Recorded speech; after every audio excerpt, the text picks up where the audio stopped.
Good morning, everyone. Good morning. We'll begin Mass here this morning. This is the sixth meeting of the Public Utility Commission for calendar year 2013, and would ask that you join us in the Pledge of Allegiance. I pledge allegiance to the flag of the United States of America and to the republic for which it stands, one nation, under God, indivisible, with liberty and justice for all. Before we get seated, I would ask that you join me in a moment of silence.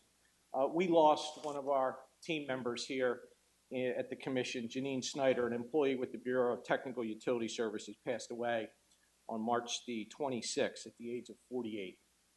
And I would ask that you all join us in a moment of silence to not only recognize her, but to extend our thoughts and prayers to her immediate family.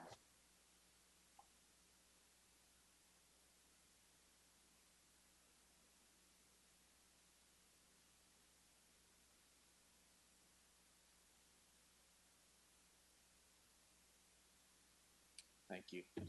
If I could, Madam Secretary, before I recognize Commissioner Whitmer, I'm not going to read it, but if it could be submitted for the record, there was a Senate resolution in recognition of Ms. Janine Snyder that we'd like to have put in the transcript here this morning. It is signed by Megan Titino Considine, who's the Secretary of the State Senate, and just want to have that noted here this morning. And it is now my pleasure to recognize Commissioner Whitmer as the editor of the minutes. Commissioner Whitmer. Thank you, Mr. Chairman. It is truly a mad, mad world when rapper Jay-Z becomes a sports promoter for the Yankees Robinson Cano. But hope does spring eternal, with LaSalle making the Sweet 16, and the Pirates have a better record than the Phillies. Therefore, noting that I have reviewed the minutes from the February 28th, 2013 public meeting, I move that they be approved as submitted. So noted. Second. So noted, and I'm sure Ruben Amaro noted that as well. Being an 0-2 start, as I feel like another Philadelphia Eagles fan getting into a football season here. Is there any further discussion? Any objections? Hearing none, the minutes are approved as submitted. It's a pleasure to welcome to the podium this morning to begin public meeting Ms. Cheryl Walker Davis and her Kelly Green this morning. Thank you, Mr. Chairman. Good morning. Good morning, Commissioners. Good morning. May it please this Honorable Commission, on behalf of your various offices and bureaus, we present for your consideration and disposition the following agenda items, starting with matters on behalf of the Bureau of Audits. It is recommended that the Commission adopt the recommendation to release the audit report pertaining to the low-income residential assistance rider surcharge. So moved. Second. Any discussion? Any objections? Hearing none, the motion passes unanimously. On behalf of the Office of Special Assistance, commencing on page 2 of the agenda, we recommend the adoption of all items commencing with the application of the discount cab service at the top of page 2 and continuing and including the items on pages 2, 3, 4, 5, 6, 7, 8, 9, and 10 through and including the interconnection agreement of the United Telephone, DBA CenturyLink, and Sprint. So moved. Second. Any discussion? Any objections? Hearing none, the motion passes unanimously.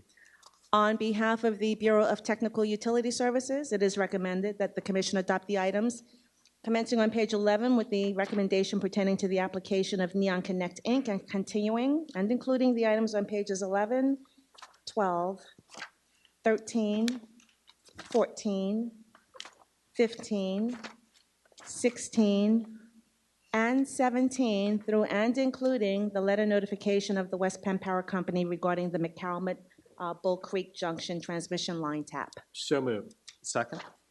Any discussion? Any objections? Hearing none, the motion passes unanimously. On behalf of the Law Bureau, it is recommended that the Commission adopt the first 2 items appearing on page 18, both pertaining to rulemakings, one involving marketing and sales practices for retail residential energy market and the petition for reconsideration filed there, and the second involving the Commission's unaccounted for gas recommendation. So moved. Second. Any discussion? Any objections? Hearing none, the motion passes unanimously. With regard to the Law Bureau's recommendation pertaining to the Duquesne Light Company's petition to defer the cost recovery associated with certain non-smart meter components, there is the motion of Commissioner Gardner. I'd like to recognize Commissioner Gardner for purposes of his motion. Commissioner Gardner. Thank you, Mr. Chairman. I'd like for my motion to be entered into the record as if I read it in its entirety. Duquesne Light Company is requesting that it be allowed to defer for accounting purposes $2.87 million in implementation costs related to the replacement of its customer information system. There is a general rule prohibiting the recovery of past expenses. In order to be accepted from this rule, a utility must show that the Commission has allowed deferral accounting treatment for similar types of expenses, for similar type of expense items in the past. I do not believe that Duquesne has met the Commission standard for deferral accounting for the following reasons. First, upgrades to and replacement of information technology systems are routine business, not extraordinary. Second, the costs at issue were anticipated and foreseeable because Duquesne has been planning to meet Act 129's smart meter requirements for several years. Third, these expenses are non-recurring. The expense for replacing the expense for replacing systems and system component is necessary in order to keep up with advancing technology. Finally, given Duquesne's balance sheet, the estimated cost of $2.87 million does not satisfy the requirement that the cost must be substantial. Because Duquesne has not demonstrated that the costs at issue are extraordinary, unanticipated, non-recurring, and substantial, its petition to defer costs should be denied. Therefore, I move that the Office of Special Assistant prepare an opinion and order consistent with this motion. Second. Any discussion? Any objections? Hearing none, the motion passes unanimously. And on page 19 of the agenda, it is recommended that the Commission adopt the Law Bureau's recommendation pertaining to the motor carrier vehicle list and age requirement rulemaking. So moved. Second. Any discussion? Any objections? Hearing none, the motion passes unanimously. Turning now to matters presented on behalf of the Office of Administrative Law Judge. With regard to the first item pertaining to the Duquesne Light Company's petition for approval of its final smart meter plan and the settlement filed with regard thereto, there was the joint motion that you have, Mr. Chairman, this is the joint motion of Commissioner Cawley and Commissioner Gardner. I'd like to recognize Commissioner Cawley for purposes of the joint motion. Commissioner Cawley. Thank you, Chairman. On behalf of Commissioner Gardner and me, we make the following motion. Before us are the petition of Duquesne Light Company seeking approval of its final smart meter plan. The initial decision of Administrative Law Judge Katrina Dunderdale, and the unopposed petition for approval of settlement between Duquesne and the Office of Consumer Advocate. We commend the parties for reaching an amicable settlement in this complex filing. I'm not going to read all of the motion and ask that it be placed on the record as if I had. Despite the efforts of the parties to settle all of the issues, several issues remain to be addressed in order to comply with statutory objectives. Pursuant to Act 129 of 2008, smart meter technology must enable the use of time of use rates and real-time pricing. Customers can elect to participate in time of use rates and real-time pricing, and in our smart meter implementation order, we established additional meter capability requirements, including, among other things, that the smart meter must have the capability to support the net metering of customer generators. It is unclear whether Duquesne's smart meter plan satisfies these criteria. To satisfy the statutory smart meter capability requirements and the requirements set forth in our implementation order, it is necessary that Duquesne provide for changes to its settlement and customer profile processes. Duquesne should file a supplemental plan with the Commission providing a reasonable period after installation of each smart meter in which it will ensure that each customer gets his, her, or its energy and capacity assignments based on the actual hourly energy usage of that customer. Customers should not be forced to wait years to be capable of receiving time of use rates or real-time pricing and net metering pricing products. The second unresolved issue with Duquesne's plan relates to third-party access to customer meter data. This filing is designed as Duquesne's final smart meter procurement and installation plan and properly provides for the development of a web portal for the purpose of efficiently sharing certain limited customer authorized usage and service data with service providers of that customer. However, the plan does not provide the specifics of the web-based solution or how and when it will be implemented. Now, in fairness, in December of last year, we directed our electronic data exchange working group to initiate a web portal working group to develop a standardized solution for acquisition of interval usage data via a secure web portal. It is our expectation that Duquesne and the other electric distribution companies will be directed to update their smart meter technology and implementation plans when the work of this web portal group has concluded. Any such updates would be for the purpose of implementing a standardized web-based solution arising out of the working group and approved by the Commission to provide authorized third parties with secure access to customer interval usage data. Finally, we note that we have directed that each smart meter plan include individual costs for deploying and operating 9 additional smart meter technology capabilities. Duquesne has indicated that the cost of fully implementing the voltage monitoring and communication of outages and restorations capabilities is not justified at this time. However, Duquesne failed to provide specific cost-effectiveness data supporting its decision not to include these capabilities in its smart meter plan. Based on the record as developed, we are unable to determine whether Duquesne's circumstances merit a waiver of these capabilities.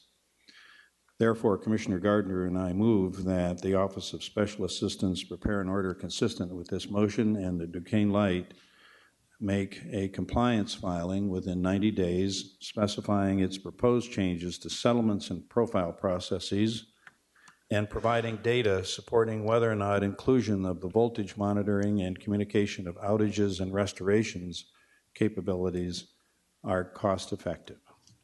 Second. Any discussion? Any objections? Hearing none, the thorough motion passes unanimously. Continuing with the presentation of agenda items, it is recommended that the Commission adopt the remaining 2 recommendations of the Administrative Law Judges on pages 20 pertaining to the investigation of Marion Township and Joseph Thurbury Jr. versus West Penn Power Company, as well as the first item at the top of page 3 with regard to ALJ Heap's initial decision pertaining to Maria Duran versus Philadelphia Gas Works. So moved. Second. Any discussion? Any objections? Hearing none, the motion passes unanimously. It is recommended that the Commission adopt A.L. Jones's initial decision in the proceeding involving Artafia Robertson versus Philadelphia Gas Works. So moved. Second. Any discussion? Yes, Mr. Chairman, I will be dissenting on this matter. While I agree that the decision should be dismissed, I do not agree that it should be dismissed with prejudice. So noted. Mr. Chairman, please. Mr. Chairman, for the same reason, I dissent as well. So noted. Any further discussion? Mr. Chairman, I just want to note for the record that this decision affirms our longstanding policy to dismiss with prejudice those cases where, through no fault of the Commission or the utility, a complaint does not appear for hearing. This policy serves the public interest in the efficiency and the cost effectiveness of the operations of the Commission and public utilities by avoiding duplicative litigation and evidentiary hearings. So noted. The motion passes 3-2, noting the dissent of Commissioner Cawley and Commissioner Gardner. It is recommended that the Commission adopt ALJ Pell's initial decision in the proceeding involving Daniel J. Brown versus Pico Energy Company. So moved. Second. Any discussion? Yes, Mr. Chairman, I will also dissent on this matter for the same reason. So noted. And, Mr. Chairman, I again will dissent for the same reason. So noted. Hearing no further objections, the motion passes 3-2, noting the dissent of Commissioner Cawley and Commissioner Gardner. Continuing with the presentation of items on page 22, it is recommended that the Commission adopt A.L. Johnson's recommended decision at the top of page 22 with regard to the People's Tariff Supplement. So moved. Second. Any discussion? Any objections? Hearing none, the motion passes unanimously. With regard to the complaint proceeding involving Eileen Floyd versus Verizon Pennsylvania LLC, now there is your joint motion, Mr. Chairman, with Vice Chairman Coleman, as well as the statements of Commissioners Whitmer and Cawley. I'd like to recognize Vice Chairman Coleman for purposes of presentation of our joint motion here this morning. Vice Chairman Coleman. Thank you, Chairman. We would ask that our joint motion be entered into the record as though we had read it in its entirety. Before the Commission for disposition is the initial decision granting preliminary objections and dismissing the above formal complaint filed against Verizon Pennsylvania LLC. The initial decision finds the Commission lacks subject matter jurisdiction over the Internet Protocol-enabled voice service that is subject to the complaint. Verizon provides FiOS digital voice service to the complainant at her residence. Verizon describes FiOS digital voice as the voice over Internet Protocol service. In her complaint, Mrs. Floyd alleges that Verizon's FiOS service does not provide sufficient battery backup in the event of a commercial power outage. Specifically, Ms. Floyd alleges she lost voice service during Superstorm Sandy for approximately 9 hours, which she alleges made her unable to make emergency calls for the time during the outage. We do not agree that the Commission lacks subject matter jurisdiction in this case. Rather, we believe the allegation in the complainants are squarely within the Commission's jurisdiction over 911 service as affirmed by Pennsylvania's VoIP Freedom Act. Nevertheless, we believe the complainant should be dismissed on other grounds. Consistent with the practice that has been utilized in numerous Commission cases over the years, Verizon's preliminary objection should be treated as a motion for judgment in the pleadings.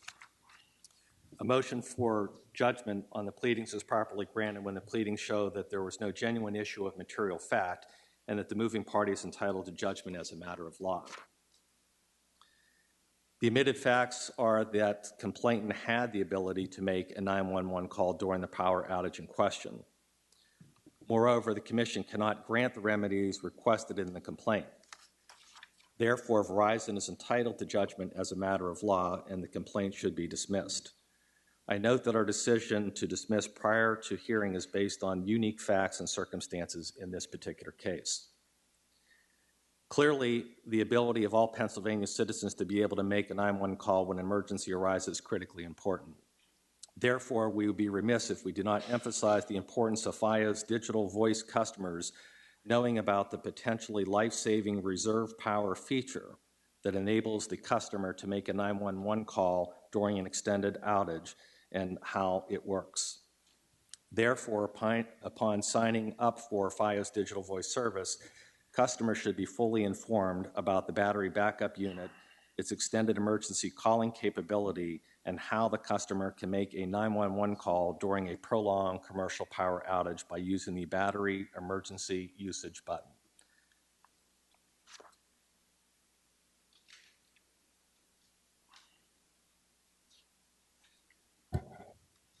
You're not going to do the therefores this morning?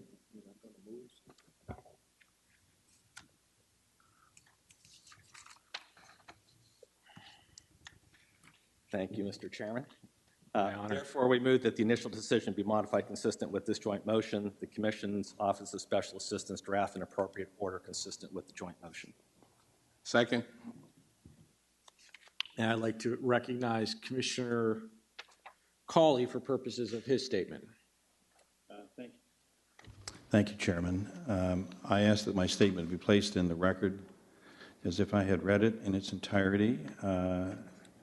And rather than reading a lengthy statement, I'll just concur in the result only and have my statement explain why.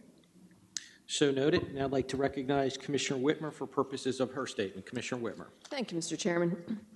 Before the Commission today is the disposition of the initial decision sustaining the Verizon preliminary objections and dismissing the formal complaint in the above referenced docket.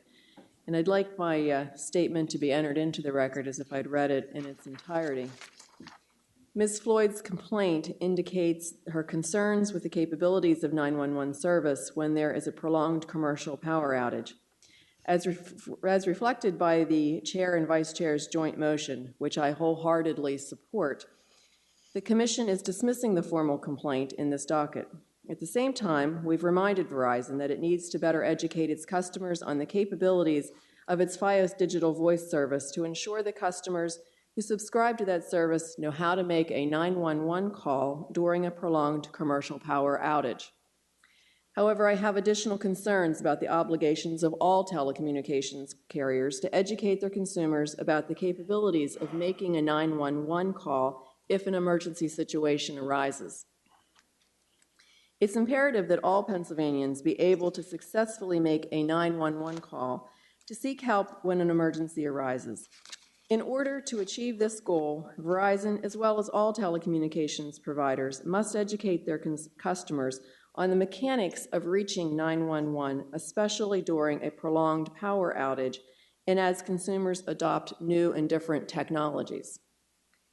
In the case before us, Verizon should be acknowledged for emailing customers prior to Superstorm Sandy that impacted areas could experience power outages affecting Verizon services, and the information did inform customers that the battery backup unit supplies up to 8 hours of phone service. However, Verizon did not include any additional information concerning the battery emergency usage feature. In any future communications with customers made prior to anticipated extreme weather events, I strongly encourage the company to remind customers of the emergency calling capabilities with Verizon's Fios digital service during a power outage, including battery emergency use capabilities. Further, I would encourage Verizon to provide to its customers, as part of its educational efforts, a full explanation of the battery backup power, including the battery emergency usage, on the company's website, in its installation confirmation of service materials, and as part of a technician's explanation of the service at the customer's premise. Also, as new technologies continue to be introduced by telecommunications providers and subsequently adopted by Pennsylvania residents, clear and concise instructions to consumers need to be developed and communicated so that customers know how to reach 911 at all times, including during a commercial power outage. I strongly encourage all telecommunication providers to clearly communicate through all possible media outlets the necessary steps for consumers to make a 911 call at any time, but especially during extenuating circumstances such as a prolonged power outage. Thank you, Mr. Chairman. Thank you, Commissioner Whitmer, and I just echo that the FCC should follow our lead as well, reminding the cable industry that we don't regulate here in Pennsylvania, that they follow suit as well. And I'd also commend, as we talk about this Superstorm Sandy, the efforts of use of social media in communicating with those customers and how important that is. And as we do this messaging around the ability to access 911, that is a critical component of that. Again, I'd like to recognize that the motion has passed unanimously, noting the statements of Commissioner Cawley and Commissioner Whitmer, and noting that Commissioner Cawley is concurring in result only. It is recommended that the Commission adopt ALJ Colwell's recommended decision with regard to the National Fuel Gas Distribution Company's Section 1307E filing. So moved. Second? Any discussion? Any objections? Hearing none, the motion passes unanimously. That concludes the presentation of regular agenda items. Turning now to the carrying agenda, it is recommended that the Commission adopt the recommendation of the Bureau of Consumer Services with regard to PECO Energy Company's Universal Service and Energy Conservation Plan, noting the statement of Commissioner Whitmer. So moved. Second? I'd like to recognize Commissioner Whitmer for purposes of her statement. Commissioner Whitmer. Thank you, Mr. Chairman, and I would like my statement entered into the record as if I'd read it in its entirety. Before the Commission today for approval is the final order regarding the Universal Service and Energy Conservation Plan of PECO Energy for 2013 through 2015. The Commission's action today approves PECO's existing tiered customer assistance program structure despite ongoing concerns.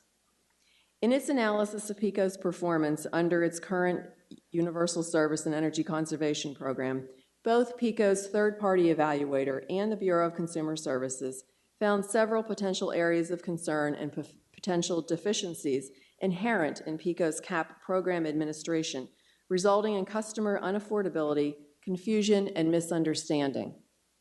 Specifically, BCS found cases demonstrating that CAP customers were paying 20% or more of their income under CAP payment arrangements, and that PECO's practice of providing in-CAP payment arrangements may create customer confusion.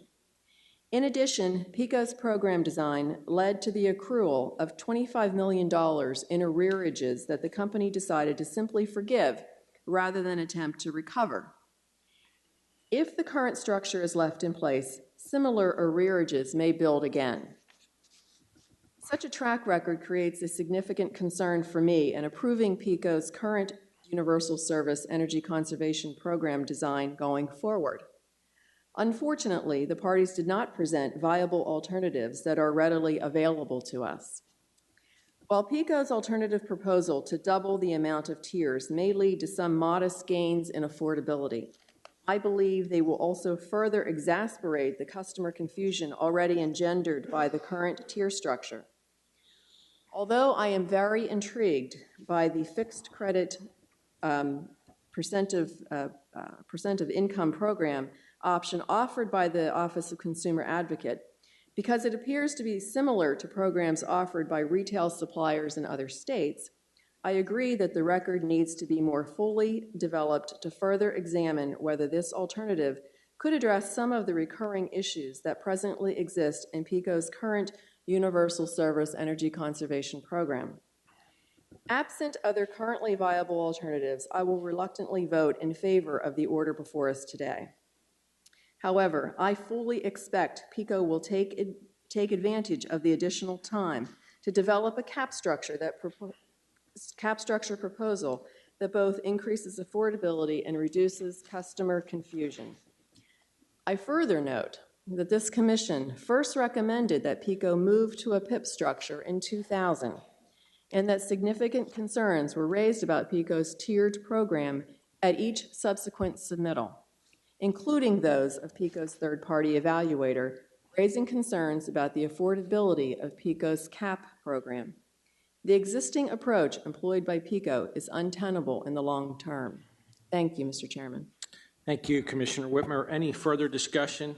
I would simply note the $25 million in arrearages certainly requires much more rigor on the part of the company to get their hands around these kind of figures. This is alarming as a PECO customer that customers that are good-paying customers are going to have to pay these charges. So certainly alarming here this morning, $25 million in arrearages that the company could do a better job in their collection process there and not to sacrifice these benefits to low-income customers. Any further discussion? Any objections? Hearing none, the motion passes unanimously, noting the statement of Commissioner Whitmer.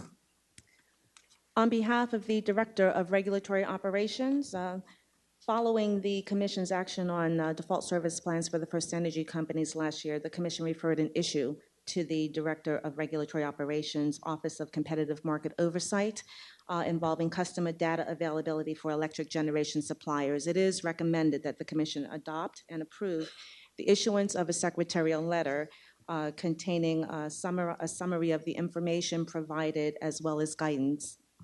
So moved. Second. Any discussion? Any objections? Hearing none, the motion passes unanimously.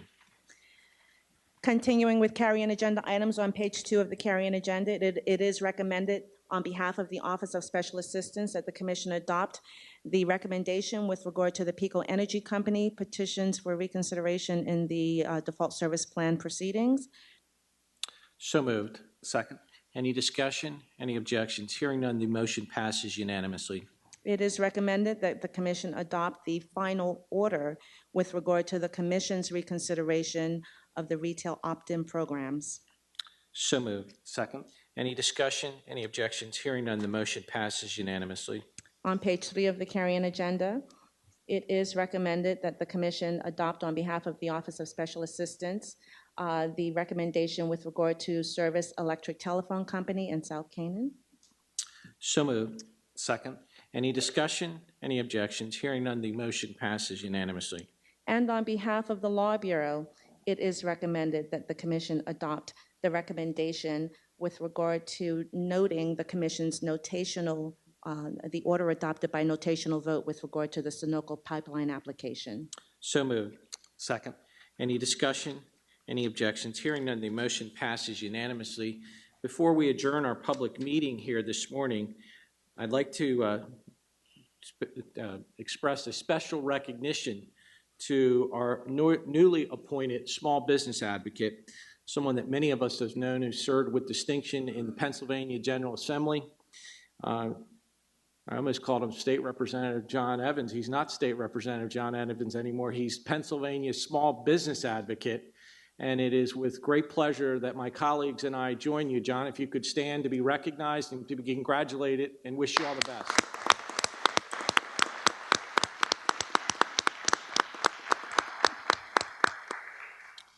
With that, we're adjourned.